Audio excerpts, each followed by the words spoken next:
ନମସ୍କାର ପିଲାମାନେ, ଆପଣ ସମସ୍ତଙ୍କୁ ଆମ ଚ୍ୟାନେଲକୁ ସ୍ୱାଗତ। ଆଜିର ଏହି ଭିଡ଼ିଓରେ ଆମେ ଓଡ଼ିଆ ମାଧ୍ୟମ ଅଷ୍ଟମ ଶ୍ରେଣୀ ସାହିତ୍ୟ ସୁରଭି ପୁସ୍ତକର ଚତୁର୍ଥ ପାଠ, ଯାହାର ନାମ ହେଉଛି ଡମ୍କଚ୍। ଏହି ପାଠର ସମସ୍ତ ପ୍ରଶ୍ନ ଏବଂ ଉତ୍ତର ଗୁଡ଼ିକୁ ଖୁବ୍ ସହଜ ଭାବରେ ଆଲୋଚନା କରିବା। ଭିଡ଼ିଓଟିକୁ ଶେଷ ପର୍ଯ୍ୟନ୍ତ ନିଶ୍ଚୟ ଦେଖନ୍ତୁ, ଯେପରି ଆପଣ ସମସ୍ତ ପ୍ରଶ୍ନର ଉତ୍ତର ଜାଣିପାରିବେ। ଯଦି ଆମ ଚ୍ୟାନେଲକୁ ପ୍ରଥମ ଥର ପାଇଁ ଆସିଛନ୍ତି, ତେବେ ଏବେ ହିଁ ଆମ ଚ୍ୟାନେଲକୁ ସବସ୍କ୍ରାଇବ୍ କରିନିଅନ୍ତୁ। ତେବେ ଚାଲନ୍ତୁ ଆଜିର କ୍ଲାସ୍ ଆରମ୍ଭ କରିବା। ମୋ ବୁଝିବାରେ ଆସ ବିଷୟଟିକୁ ଭଲ ଭାବେ ପଢ଼ିବା, ବୁଝିବା ଓ ଉତ୍ତର ଲେଖିବା। ନିମ୍ନଲିଖିତ ପ୍ରଶ୍ନ ଗୁଡ଼ିକ ଠିକ୍ ଉତ୍ତର ପାଖରେ ତାରା ଚିହ୍ନ ଦେବା। ପ୍ରଶ୍ନ 1, ସାଦ୍ରି ଭାଷା କେଉଁ ଦୁଇଟି ଭାଷାର ସମ୍ମିଶ୍ରଣରେ ସୃଷ୍ଟି? ଏହାର ଉତ୍ତର ହେଉଛି ଓଡ଼ିଆ ଓ ହିନ୍ଦୀ ଭାଷାରେ।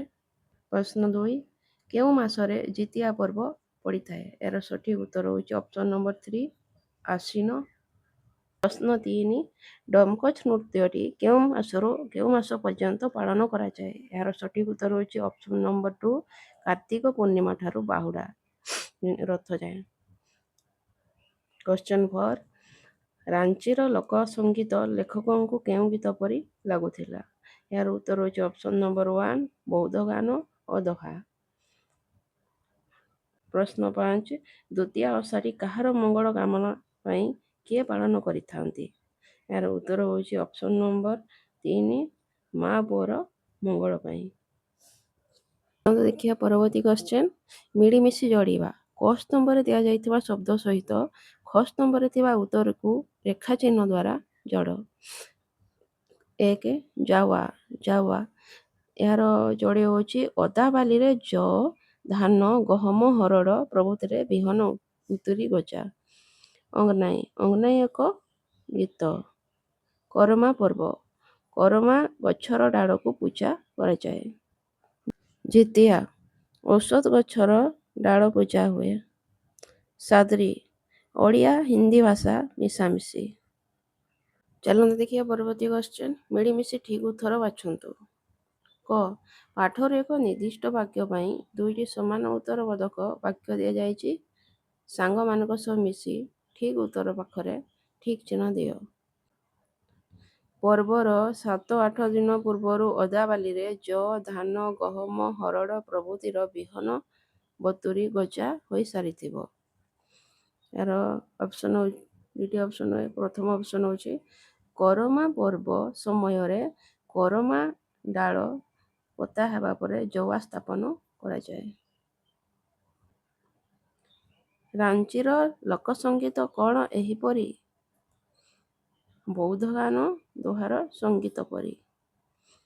ଏ ପର୍ବ ଭଉଣୀ କରେ ଭାଇର ମଙ୍ଗଳ ପାଇଁ। ଏହାର ଉତ୍ତର ହେଉଛି କରମା ପର୍ବ ପାଳନ କରାଯାଏ। କାର୍ତ୍ତିକ ପୂର୍ଣ୍ଣମୀଠୁ ବାହୁଡ଼ା ରଥ ଯାକେ ଡମ୍କଚ୍ ନୃତ୍ୟ ହୁଏ।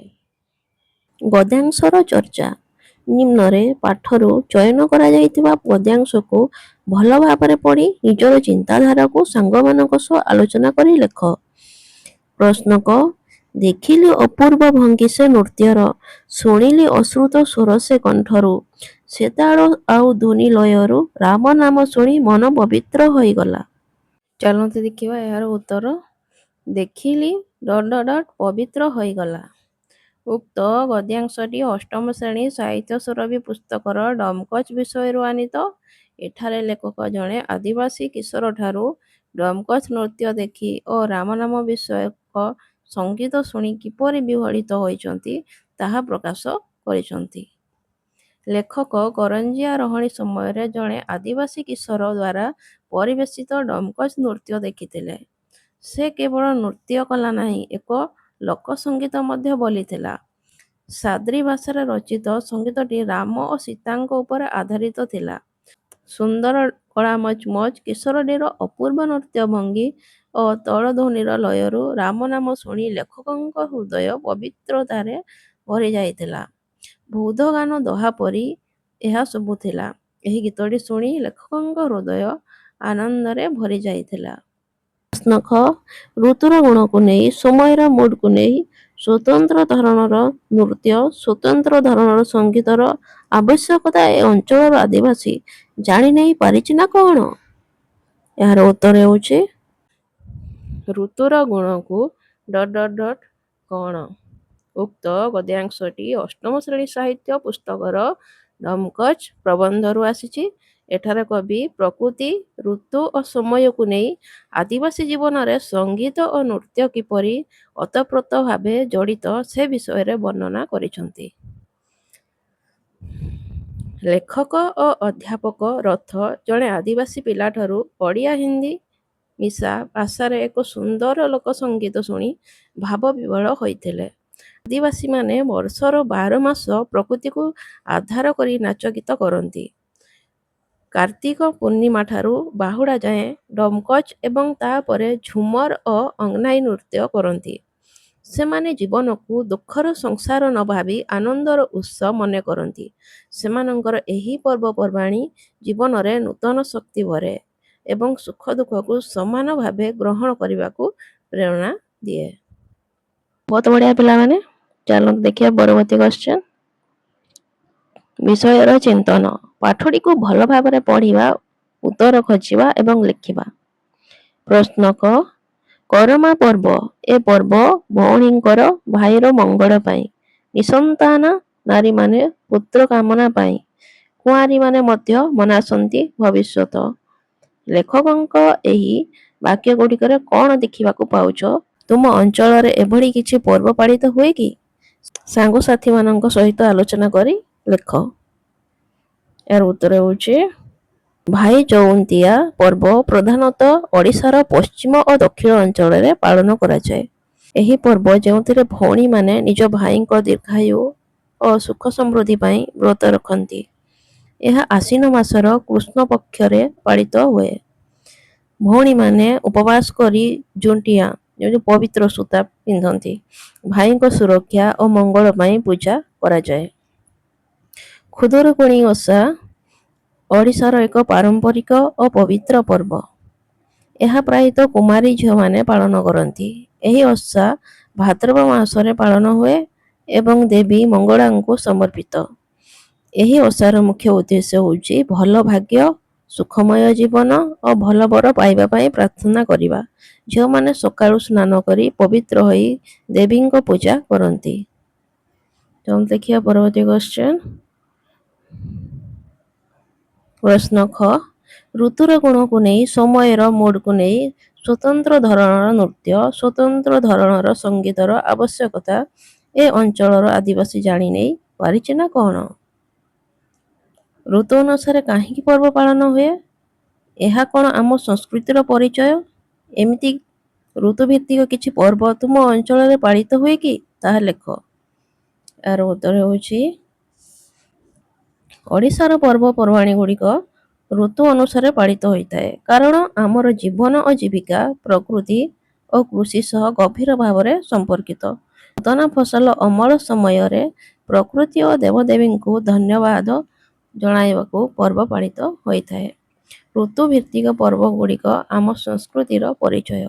ଏହା ଆମ ପାରମ୍ପରିକତା, ଆସ୍ଥା ଓ ପ୍ରକୃତିକୁ ସମ୍ମାନ ଦେବା ପାଇଁ ପାଳନ କରାଯାଏ।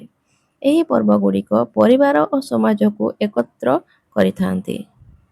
ଆମ ଓଡ଼ିଶାରେ ଅନେକ ଋତୁଭିତ୍ତିକ ପର୍ବ ପାଳନ ହୁଏ, ଯେପରିକି ମକର ସଂକ୍ରାନ୍ତି ଶୀତ ଋତୁରେ ନୂତନ ଫସଲ ପାଇଁ ପାଳିତ ହୁଏ। ରଜ ପର୍ବ ବର୍ଷା ଋତୁର ଆଗମନକୁ ସ୍ୱାଗତ କରିବାକୁ ପାଳିତ ହୋଇଥାଏ। ପଶ୍ଚିମ ଓଡ଼ିଶାରେ ପାଳିତ ନୂଆଖାଇ ନୂଆ ଧାନ ଖାଇବା ଉଦ୍ଦେଶ୍ୟରେ ପାଳିତ ହୁଏ। ଦୋଳ ପୂର୍ଣ୍ଣିମା ବସନ୍ତ ଋତୁର ଆନନ୍ଦ ଉଲ୍ଲାସକୁ ପ୍ରକାଶ କରେ। ପାଳନ୍ତି ମଧ୍ୟ ଅନ୍ୟ ସମସ୍ତେ, ଯେଉଁମାନେ ଜୀବନକୁ ଦୁଃଖର ଗନ୍ଥାଘର ନ କରି ଆନନ୍ଦର ଉତ୍ସ ମନେ କରନ୍ତି। ଲେଖକ ଏପରି କହିବାର ତାତ୍ପର୍ଯ୍ୟ କ'ଣ? ପର୍ବପର୍ବାଣି ସୁଖ ଓ ଦୁଃଖକୁ ପ୍ରକାଶ କରେ କି? ତୁମେ ଯାହା ଚିନ୍ତା କରୁଛ ଲେଖ।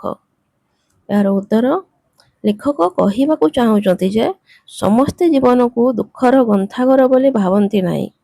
କିଛି ଲୋକ ଜୀବନକୁ ଆନନ୍ଦର ଉତ୍ସ ବୋଲି ଦେଖନ୍ତି ଓ ସେହି ଭାବନା ସହିତ ସେମାନେ ପର୍ବପର୍ବାଣି ଗୁଡ଼ିକୁ ପାଳନ କରନ୍ତି।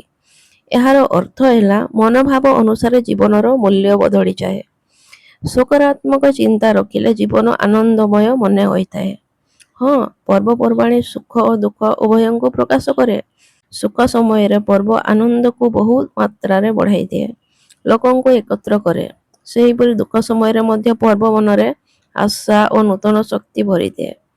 ପର୍ବପର୍ବାଣି ଆମ ଜୀବନକୁ ସକାରାତ୍ମକ ଭାବେ ଦେଖିବାକୁ ଶିଖାଏ ଓ ସୁଖ ଦୁଃଖ ଉଭୟ ମଧ୍ୟରେ ସମତା ରଖିବାର ପ୍ରେରଣା ଦେଇଥାଏ। ପ୍ରଶ୍ନ ଘ ରାମ କୃଷ୍ଣ ନାମ ଏ ଦୁଇ ନାମକୁ ଜପାମାଳି କରି ଭାରତ ବଞ୍ଚି ରହିଛି। ଭାରତର ଅଧିକାଂଶ ପର୍ବପର୍ବାଣି ରାମ କୃଷ୍ଣଙ୍କ ଜୀବନଧାରା ସହିତ ଜଡ଼ିତ। ଯଦି ତୁମ ଅଞ୍ଚଳରେ ରାମ ଓ କୃଷ୍ଣଙ୍କ ଦେବତା ରୂପେ ନେଇ ଯେଉଁ ପର୍ବ ପାଳନ କରାଯାଉଛି ତାହାର ତାଲିକା ପ୍ରସ୍ତୁତ କର। ଏହାର ଉତ୍ତର ହେଉଛି ଧାର୍ମିକ ଓ ସାଂସ୍କୃତିକ ଦେଶ ଭାରତର ଅଧିକାଂଶ ପର୍ବପର୍ବାଣି ପାଳନ ମୂଳରେ ରହିଛନ୍ତି ଭଗବାନ ରାମ ଓ କୃଷ୍ଣ। ଏହି ଦୁଇ ଦେବତାଙ୍କ ଜୀବନ ଓ ଶିକ୍ଷା ଭାରତୀୟ ସମାଜକୁ ନୀତି ଧର୍ମ ଓ ଆଦର୍ଶର ପଥ ପ୍ରଦର୍ଶିତ କରିଥାଏ। ପ୍ରଥମେ ଭଗବାନ ରାମଙ୍କ ସହ ଜଡ଼ିତ ପର୍ବପର୍ବାଣି ସମ୍ବନ୍ଧରେ ଆଲୋଚନା କରିବା। ରାମନବମୀ ହେଉଛି ପ୍ରଭୁ ରାମଚନ୍ଦ୍ରଙ୍କର ଜନ୍ମ ଉତ୍ସବ। ଏହି ଦିନ ଭକ୍ତମାନେ ଉପବାସ ରଖି ପୂଜା କରିଥାନ୍ତି। ଏହାଛଡ଼ା ଦଶହରା ରାମଙ୍କ ଦ୍ୱାରା ରାବଣ ଉପରେ ବିଜୟର ସ୍ମୃତିରେ ପାଳିତ ହୁଏ। ଦୀପାବଳି ମଧ୍ୟ ରାମଙ୍କ ଅଯୋଧ୍ୟାକୁ ପ୍ରତ୍ୟାବର୍ତ୍ତନ ଆନନ୍ଦରେ ପାଳିତ ହୋଇଥାଏ। ଏହି ଦିନ ଘରେ ଘରେ ଦୀପ ପ୍ରଜ୍ୱଳିତ ହୋଇଥାଏ। ଜନ୍ମାଷ୍ଟମୀ କୃଷ୍ଣଙ୍କ ଜନ୍ମ ଉତ୍ସବ ଭାବରେ ପାଳିତ ହୁଏ। ଭକ୍ତମାନେ ରାତ୍ରିରେ ଉପବାସ ଓ ପୂଜା କରନ୍ତି। ଓଡ଼ିଶାର ପ୍ରସିଦ୍ଧ ରଥଯାତ୍ରା ମଧ୍ୟ କୃଷ୍ଣଙ୍କର ଏକ ରୂପ ଜଗନ୍ନାଥଙ୍କ ସହ ଜଡ଼ିତ। ଏହା ବିଶ୍ୱବ୍ୟାପୀ ପାଳିତ ହେଉଛି। ସେହିପରି ହୋଲି କୃଷ୍ଣଙ୍କର ରାସଲୀଳା ସହ ଜଡ଼ିତ ଏକ ଆନନ୍ଦମୟ ପର୍ବ। ଗୋବର୍ଦ୍ଧନ ପୂଜା କୃଷ୍ଣଙ୍କ ଦ୍ୱାରା ଗୋବର୍ଦ୍ଧନ ପର୍ବତ ଧାରଣ କରିବାର ସ୍ମୃତିରେ ପାଳିତ ହୋଇଥାଏ। ଏହିପରି ଭାବରେ ରାମ ଓ କୃଷ୍ଣଙ୍କ ସହ ସମ୍ବନ୍ଧିତ ପର୍ବପର୍ବାଣି ଆମ ସଂସ୍କୃତିକୁ ସମୃଦ୍ଧ କରିଛି। ପ୍ରଶ୍ନ ମ ପର୍ବର 7-8 ଦିନ ପୂର୍ବରୁ ଓଦାବାଲିରେ ଯଅ ଧାନ ଗହମ ହରଡ଼ ପ୍ରଭୃତିର ବିହନ ବତୁରି ଗଜା ହୋଇ ସାରିଥିବ। ପର୍ବ ସହିତ ଶସ୍ୟ ଓ ପ୍ରକୃତିର ସମ୍ପର୍କକୁ ତୁମେ କିପରି ଦେଖ? ଏହିପରି ଶସ୍ୟ ଓ ପ୍ରକୃତିର ସମ୍ପର୍କକୁ ନେଇଥିବା ପର୍ବପର୍ବାଣିର ନାମ ଲେଖ। ଏହାର ଉତ୍ତର ହେଉଛି ଉପରୋକ୍ତ ଉକ୍ତିରୁ ସ୍ପଷ୍ଟ ହୁଏ ଯେ ପର୍ବପର୍ବାଣି ଓ ଶସ୍ୟ ପ୍ରକୃତି ମଧ୍ୟରେ ଗାଢ଼ ସମ୍ପର୍କ ରହିଛି। ଲୋକମାନେ ପ୍ରକୃତିର ନିୟମ ଓ ଋତୁ ପରିବର୍ତ୍ତନକୁ ଆଧାର କରି ଚାଷ କରନ୍ତି ଏବଂ ଫସଲ ଉତ୍ପାଦନ ସହିତ ପର୍ବଗୁଡ଼ିକୁ ଜଡ଼ିତ କରିଥାନ୍ତି। ଯେତେବେଳେ ବିହନ ଅଙ୍କୁରିତ ହୁଏ କିମ୍ବା ଫସଲ ଫଳେ ସେତେବେଳେ ଖୁସି ହୋଇ ଲୋକମାନେ ପର୍ବ ପାଳନ କରନ୍ତି। ଏହା ପ୍ରକୃତି ପ୍ରତି କୃତଜ୍ଞତା ଓ ଶସ୍ୟ ପ୍ରତି ସମ୍ମାନର ପ୍ରକାଶ। ଶସ୍ୟ ଓ ପ୍ରକୃତି ସହ ସମ୍ପର୍କିତ ପର୍ବପର୍ବାଣି ଗୁଡ଼ିକ ହେଲା ନୂଆଖାଇ ମକର ସଂକ୍ରାନ୍ତି ରଜ ପର୍ବ ନବାନ୍ନ ଅକ୍ଷୟ ତୃତୀୟା। ଚାଲନ୍ତୁ ଦେଖିବା ପରବର୍ତ୍ତୀ କ୍ୱେଶ୍ଚନ୍ ଅନୁମାନ ଏବଂ କଳ୍ପନା। ପ୍ରଶ୍ନ କ ମୟୂରଭଞ୍ଜ ସଢ଼େଇକଳା ଖରଛୁଆଁ ସିଂହଭୂମିର ଦକ୍ଷିଣାଂଶ ଅର୍ଥାତ୍ ରାଞ୍ଚି ଅଞ୍ଚଳ। କଳ୍ପନା କର ତୁମେ ରାଞ୍ଚି ଅଞ୍ଚଳରେ ଅଛ। ତୁମେ ସେଠାରେ କି କାର୍ଯ୍ୟ କରିପାରିବ? ଯଦି ମୁଁ ରାଞ୍ଚି ଅଞ୍ଚଳରେ ରହେ ତାହେଲେ ସେଠାକାର ସାଦ୍ରି ଭାଷା ଶିକ୍ଷା କରିବି। ଏହି ଭାଷାର ଲୋକସଙ୍ଗୀତ ଶୁଣି ଓ ସେଗୁଡ଼ିକୁ ସଂଗ୍ରହ କରି ଏକ ଗବେଷଣାତ୍ମକ ପୁସ୍ତକ ରଚନା କରିବି। ପ୍ରଶ୍ନ ଖ ସେଇଠୁ ନାଚ ଝିଅ ପୁଅ ସମସ୍ତେ ଏକାଠି। କଳ୍ପନା କର ତୁମେ ସେହି ନାଚ ସ୍ଥାନରେ ଅଛ। ବାଦ୍ୟ ବାଜୁଛି। ତୁମେ ବାଦ୍ୟକୁ ଶୁଣି କ'ଣ ଅନୁଭବ କରୁଛ ଲେଖ। ଏହାର ଉତ୍ତର ହେଉଛି ମୁଁ ନୃତ୍ୟ ସ୍ଥାନରେ ଅଛି। ଚତୁର୍ଦିଗରେ ଶ୍ୟାମଳ ପରିବେଶ। ମାଦଲର ଗୁମ୍ ଗୁମ୍ ତାଳ ସହ ପୁଅ ଝିଅମାନେ ହାତ ଧରାଧରି ହୋଇ ସୁନ୍ଦର ଲୟରେ ନୃତ୍ୟ କରୁଛନ୍ତି। ସେମାନଙ୍କର ପଦଧ୍ୱନି ଓ ମାଦଲର ଧ୍ୱନି ମିଳି ଏକ ଅଦ୍ଭୁତ ମାୟା ସୃଷ୍ଟି କରୁଛି। ମୋ ମନରେ ଅପାର ଆନନ୍ଦ ଉତ୍ସାହ। ମୁଁ ଅନୁଭବ କରୁଛି ସତେ ଯେପରି ମୋ ଶରୀର ନିଜେ ନାଚିବାକୁ ଚାହୁଁଛି। ଏହି ସଙ୍ଗୀତ ମୋତେ ଆଦିବାସୀ ଜନଜୀବନର ସରଳତା ଓ ପ୍ରକୃତିର ସୌନ୍ଦର୍ଯ୍ୟ ସହିତ ଯୋଡ଼ି ଦେଉଛି। ପ୍ରଶ୍ନ ଗ କଳ୍ପନା କର ତମେ ଡମକୋଚ ନୃତ୍ୟ ହେଉଥିବା ସ୍ଥାନରେ ଠିଆ ହୋଇ ନୃତ୍ୟ ଉପଭୋଗ କରୁଛ। ତାହା କିପରି ଲାଗିଲା ଉଲ୍ଲେଖ କର। ମୁଁ ଡମକୋଚ ନୃତ୍ୟ ସ୍ଥାନରେ ଠିଆ ହୋଇ ଏହି ନୃତ୍ୟକୁ ଉପଭୋଗ କରୁଛି। ମାଦଳ ଓ ଅନ୍ୟାନ୍ୟ ବାଦ୍ୟର ତାଳ ଓ ଧ୍ୱନିରେ ନୃତ୍ୟକାରୀମାନେ ଗୋଲାକାର ହୋଇ ନାଚୁଛନ୍ତି। ସେମାନଙ୍କର ପାଦର ତାଳମାତ୍ରା ଏତେ ସୁନ୍ଦର ଓ ସମନ୍ୱିତ ଯେ ମନ ମୋହିତ ହୋଇଯାଉଛି। ନୃତ୍ୟକାରୀଙ୍କ ରଙ୍ଗୀନ ପୋଷାକ ଅପୂର୍ବ ଭଙ୍ଗୀ ନୃତ୍ୟକୁ ଜୀବନ୍ତ କରୁଛି। ଏ ଦୃଶ୍ୟ ଦେଖି ମୋ ମନ ଖୁସି ଓ ଉତ୍ସାହରେ ଭରି ଯାଉଛି। ଲାଗୁଛି ମୁଁ ମଧ୍ୟ ସେଇ ନୃତ୍ୟର ଏକ ଅଂଶ ହୋଇଯାଇଛି। ଏହା ମୋ ପାଇଁ ଏକ ଅପୂର୍ବ ସ୍ମରଣୀୟ ଅନୁଭବ। ପ୍ରଶ୍ନ ଗ କଳ୍ପନା କର ତୁମକୁ ପାହାଡ଼ ଘେରା ବଣ ଅଞ୍ଚଳର ପ୍ରକୃତି କୋଳରେ ବୁଲିବାକୁ କିପରି ଲାଗିଥାଏ? ତାହା ଲେଖ।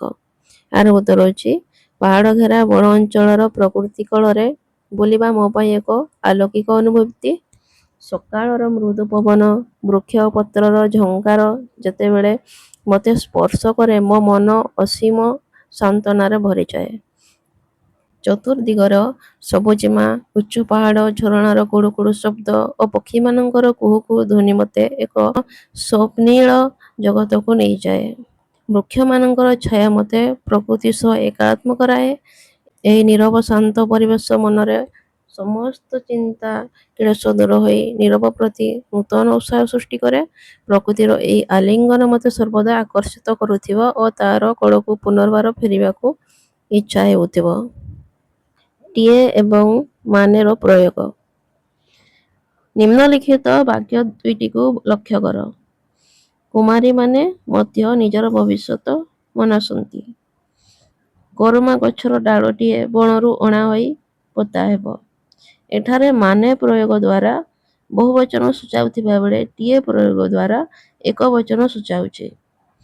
ପ୍ରଶ୍ନ ଗ ମାନେ ଓ ଟିଏ ଲଗାଇ ଶୂନ୍ୟସ୍ଥାନ ପୂରଣ କର। ଲୋକମାନେ ସାଧୁସନ୍ଥ ବାଣୀକୁ ଶୁଣିବାକୁ ଭଲ ପାଆନ୍ତି। ଗଛଟିଏ ଲଗାଇବା। ଖେଳାଳିମାନେ ପଡ଼ିଆରେ ଖେଳୁଛନ୍ତି। ଗଛ ଡାଳରେ ପକ୍ଷୀଟିଏ ବସିଛି।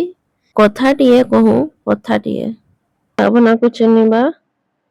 ନିମ୍ନରେ ଦିଆଯାଇଥିବା ବାକ୍ୟର ଭାବକୁ ବୁଝି ଉପରେ ଦିଆଯାଇଥିବା ସେହି ଭାବାତ୍ମକ ଶବ୍ଦକୁ ଶୂନ୍ୟସ୍ଥାନରେ ଲେଖ। ସ୍ତ୍ରୀ ଲୋକମାନେ ଏ ଜାଉଆକୁ ମନେ କରନ୍ତି ଅତି ପବିତ୍ର। ଗଭାରେ କଷନ୍ତି, ବାହୁରେ ବାନ୍ଧନ୍ତି, ନାଚ କରୁଥାନ୍ତି। ଏହାର ଉତ୍ତର ହେଉଛି ପ୍ରେମ।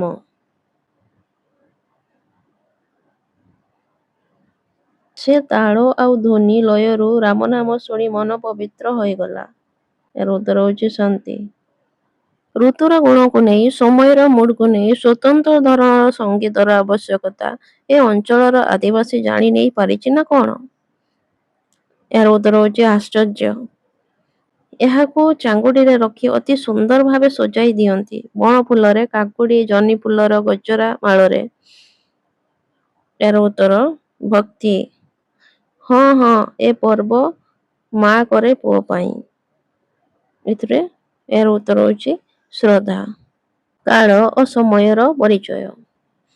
ପିଲାଟିଏ ନାଚିଲା ନାହିଁ ଖାଲି, ଗୀତଟିଏ ମଧ୍ୟ ବୋଲିଲା। ତୁମେ ନିଶ୍ଚୟ ତିନୋଟି କାଳ ସମ୍ପର୍କରେ ଜାଣିଥିବ।